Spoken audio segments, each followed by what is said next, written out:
নমস্কার।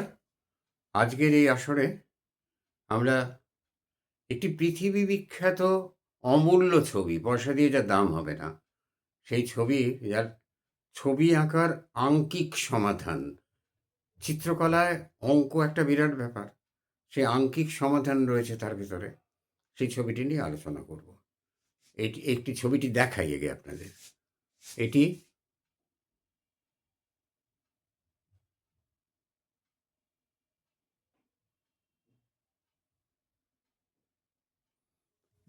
Leonardo da ভিঞ্চির আঁকা Vitruvian man.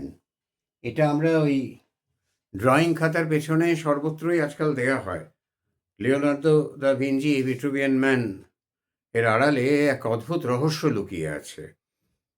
ইটালির ভেনিসের ডেল অ্যাকাডেমিয়া জাদুঘরে এই ছবিটা রাখা আছে, সাধারণ কাগজের ওপর আঁকা।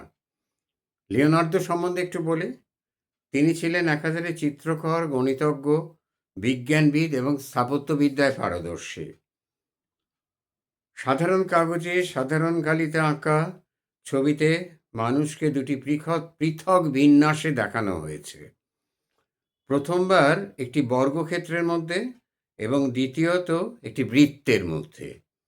ছবিটিতে বেশ কিছু অনুপাতও লিপিবদ্ধ করা হয়েছে, আর এই অনুপাতগুলোকেই বলা হয় মানবদেহের ঐশ্বরিক অনুপাত, ডিভাইন প্রপোর্শন। 1:√2, divine proportion. 2:3, এগুলো ডিভাইন প্রপোর্শন। এগুলো স্বর্গীয় প্রপোর্শন বলা হয়েছে কারণ এগুলো প্রকৃতির নিয়মে করা। আপনারা শুনলে অবাক হয়ে যাবেন, এই প্রপোর্শনগুলোর মধ্যে আমরা মানুষ যা কিছু সৃষ্টি করেছে, চাঁদের কলাবৃদ্ধি, গাছের পাতার বিন্যাস, সব কিছু এর মধ্যে পড়ছে, এর বাইরে কিছু যাওয়া যায় না। আচ্ছা, মানবদেহ নিয়ে কাজ করার একটা প্রাচীন ধারণা অনুযায়ী মানবদেহ হচ্ছে বিশ্ব ব্রহ্মাণ্ডের ব্লু প্রিন্ট। আমাদের বাউল গানেও বলা হয়েছে, যা নাই ব্রহ্মাণ্ডে তা নাই ভাণ্ডে। ভাণ্ডে মান শরীর।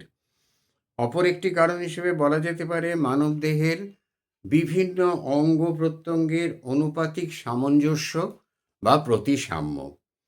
তবে 1490 সালের কাছাকাছি সময় আঁকা ভিট্রুভিয়ান ম্যানের ধারণাটি ভিঞ্চির নিজের নয়। লিওনার্দো যখন ছবিটি এঁকেছিলেন তার প্রায় 1500 বছর আগে, 1500 বছর আগে ভিট্রুভিয়ানের ধারণাটির জন্ম। ভিট্রুভিয়ান নামটি করা হয়েছে প্রাচীন রোমান স্থপতি মার্কাস ভিট্রুভিয়ান পোলিওর নাম থেকে। মার্কাস ভিট্রুভিয়ান পোলিওর নাম থেকে 15 থেকে 30 খ্রিস্টাব্দের মধ্যে মার্কাস নামে 10 খণ্ডের একটা বই তিনি লিখেছিলেন। সেই বইয়ের মধ্যে এই তৃতীয় ভাগে ভিট্রুভিয়ান ম্যানের ধারণাটির সূত্রপাত তিনি করেছিলেন। এসব বই আমরা ভারতীয়রা, শিল্পকলার ছাত্র, আমরা কোনোদিন চোখে দেখবো কিনা জানি না, দেখা সম্ভব নয়। আমাদের দেশে এসব আসে না, ন্যাশনাল লাইব্রেরিতে থাকতে পারে, সবার জন্য নয়। আচ্ছা, একজন মানুষ যদি ভূমির ওপর সমভঙ্গ ভঙ্গিতে দাঁড়ায়, মানে দুটো পা জোড়া, গোড়ালি জোড়া থাকবে, হাত দুটি সমান্তরাল আনুভাবিকভাবে প্রসারিত করে, তাহলে একটি বর্গক্ষেত্রের পরিধির মধ্যে ধরে যাবে, বর্গক্ষেত্রের মধ্যে। দ্বিতীয়ত, হাত দুটো যদি মাথার উপরে একটু তুলে রাখে, পা দুটো ফাঁক করে দাঁড়ায়, তাহলে একটা বৃত্তের মধ্যে তার অবস্থান হবে। এটি পুরোপুরি মিলে যাবে উভয় ক্ষেত্রেই। নাভি হবে আমাদের কেন্দ্রবিন্দু। এটা আমাদের তন্ত্রেও বলেছে, নাভিকে কেন্দ্রবিন্দু হতে তন্ত্রেও বলা হয়েছে। আর বাউলে বলা হয়েছে 9 দরওয়াজা। সারা শরীরে 9টা দরজা আছে, গমন নির্গমনে, আগম নিগম পথ। তার মধ্যে নাভিকে 9.5 দরওয়াজা বলা হয়েছে। ছবিটির মধ্যে আরও একটি অনুপাত লুকিয়ে আছে। দুদিকে সমানভাবে হাত প্রসারিত করলে হাতের শীর্ষ থেকে অপর হাতের শীর্ষ আসলে ওই মানুষটির উচ্চতা। আপনি যদি হাত এরম করে প্রসার করে দেন না, তাহলে দেখতে পাচ্ছেন, হ্যাঁ, তাহলে এটা আপনার উচ্চতার সঙ্গে মিলবে। কনুই থেকে হাতের অগ্রভাগ পর্যন্ত দূরত্ব উচ্চতার অর্ধেক বরাবর অবস্থান করে। আবার মধ্যবিন্দুতে আমাদের সেক্স অর্গ্যান শরীরের মধ্যস্থানে, মানে পদস্পর্শী দুদিকে সমানভাবে ভাগ। মাথার অগ্রভাগ থেকে চিবুকের নিচ পর্যন্ত দূরত্ব হলো একজন মানুষের উচ্চতার 8/1 আপনার এই 4টে আঙুল এইভাবে ধরে যাবেন এই উচ্চতার মধ্যে যাবে না, এর বাইরে যেতে পারে না। যদি মুখে ডিফেক্ট মানে কোনো রকম অসুবিধা থাকে আলাদা কথা, আদারওয়াইজ এইখানেই থাকবে। আচ্ছা, বুকের ওপর থেকে মাথার অগ্রভাগ পর্যন্ত দূরত্ব হলো উচ্চতার 6/1 এখান থেকে আমরা ধরি, আমরা 6 টাইমস 6.5 ধরে নিয়ে ছবিটা আঁকি, 6 ভাগ। বুকের ওপর থেকে চুলের গোড়া পর্যন্ত, আর চুলের গোড়া সবাই না, আমার তো অনেক দূরে, তো চুলের গোড়া সবার সমান না, পর্যন্ত দূরত্ব হলো 7/1 কাঁধের মাপ হলো উচ্চতার 4/1 কিভাবে বিশ্লেষণ করা হয়েছে? কনুই থেকে হস্তসন্ধি পর্যন্ত দূরত্ব উচ্চতার 8/1 কনুই থেকে আঙুলের শীর্ষ পর্যন্ত, টিপ উচ্চতার 4/1 হাতের আঙুল থেকে কবজি পর্যন্ত দূরত্ব হলো উচ্চতার 10/1 মানে এখান থেকে এই দূরত্বটা, এই মণিবন্ধ। আচ্ছা, পায়ের পাতা মানুষের উচ্চতার 6/1 পায়ের পাতা পায়ের তলা থেকে হাঁটুর নিচ পর্যন্ত দূরত্ব হলো উচ্চতার 4/1 আর হাঁটুর নিচ থেকে পদসন্ধি পর্যন্ত দূরত্ব হলো উচ্চতার 4/1 ছবিটির সঙ্গে স্থাপত্যের কি সম্পর্ক? আসুন দেখি। প্রাচীনকালে গ্রিকরা কোনো কিছু মাপার ক্ষেত্রে তাদের আঙুল, হাত, পায়ের পাতা ব্যবহার করত। তাদের কাছে 10 ছিল একটি আদর্শ সংখ্যা, 10টা আঙুল আদর্শ সংখ্যা, যেহেতু আমাদের 2 হাতে 10টি আঙুল আছে। দেখুন, হাতের 5 প্রবাদটা কিন্তু এসছে এখান থেকে। হাতের 5টা আঙুল মানুষের প্রথম ইউনিট। আফ্রিকান জাতিরা টাটি সিটুপা বলতে হাতের 5টা আঙুলকে বোঝে। তার এই 5টা আঙুল হচ্ছে প্রধান ইউনিট, এখান থেকে গণনা শুরু হয়েছে।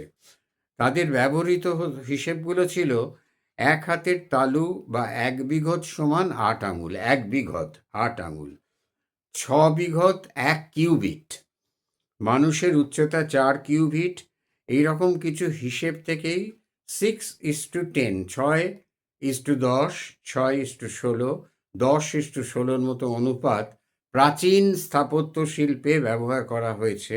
বাড়ির কক্ষ ডিজাইনের ক্ষেত্রে দৈর্ঘ্য, প্রস্থ এগুলো উচ্চতার পরিমাপ হিসেবে এগুলোকে ব্যবহার করা হয়েছে। আর যদি 16:10:6 হয় তাহলে বলা হয় যে কক্ষটির নকশা যথাযথ হয়েছে। এই হলো আপনার ভিট্রুভিয়াস ম্যানের রহস্য। এটা আমি বললাম আজকে। এটা কিন্তু পর্ব 1। এরপরে আমরা আসবো গাণিতিক সমস্যার সমাধান। ভিট্রুভিয়ান ম্যান, এই ছবিটা একটা বিরাট কঠিন গাণিতিক সমস্যা ছিল। সেই গাণিতিক সমস্যাটাকে দা ভিঞ্চি সমাধান করেছিলেন। আরেকটা কথা কিন্তু আপনাদের মনে রাখতে হবে যে পাশ্চাত্য শিল্পকলা নিয়ে আমাদের একটা দুর্বলতা আছে, যেহেতু আমরা 175 বছর পরাধীনতার মধ্যে ছিলাম। হ্যাভেল সাহেব, বিনফিল্ড হ্যাভেল এবং অবনীন্দ্রনাথ আমাদের আর্ট কলেজে, আমাদের এই সরকারি গভর্নমেন্ট আর্ট কলেজ যেটা, সেই আর্ট কলেজে ভারতীয় মতে চিত্রকলা প্রবর্তন করার চেষ্টা করেছিলেন। কিন্তু আমাদের অনেক মনীষী, তাদের মধ্যে সুকুমার রায়, উপেন্দ্র কিশোরের মতো মানুষেরাও আছেন, তারা প্রবর্তিত হতে দেননি। তারা বলেছিলেন, তারা আর কি খুব এটা সাপোর্ট করেননি, তারা ওই ইউরোপিয়ান চিত্রকলাই চেয়েছিলেন।